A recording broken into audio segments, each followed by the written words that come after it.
Quand on fait une blanquette de veau, est-ce qu'on garde la première eau dans laquelle on a blanchi la viande?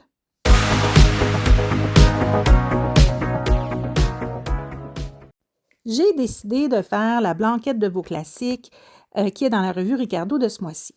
En me préparant, en regardant les ingrédients et la manière de faire, j'ai quand même été voir dans mon livre « On va déguster la France » pour voir ce qu'il en était. Et c'est là que j'ai réalisé que la procédure pour faire la blanquette de veau était différente. Dans la revue Ricardo, on commence par blanchir les cubes de veau. Ensuite, on égoutte la viande et on jette l'eau.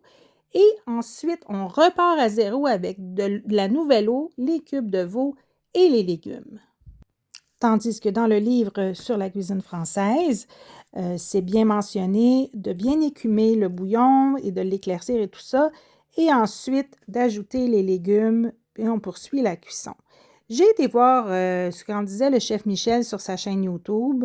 Effectivement, il va vraiment avec le même bouillon du début à la fin. Alors, comme vous allez voir dans les images, j'ai fait la recette de Ricardo. C'est vraiment bon, mais après coup, je pense que je vais la refaire en gardant le même bouillon.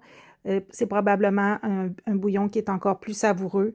Donc voilà, je vous laisse voir le reste de la vidéo.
Alors maintenant que vous avez vu la vidéo, êtes-vous en mesure de répondre à la question?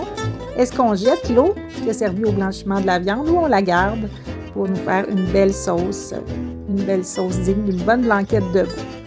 Alors, abonnez-vous à Cuisine avec tes livres, la chaîne qui vous fait découvrir de nouveaux livres et qui vous accompagne à réaliser des recettes.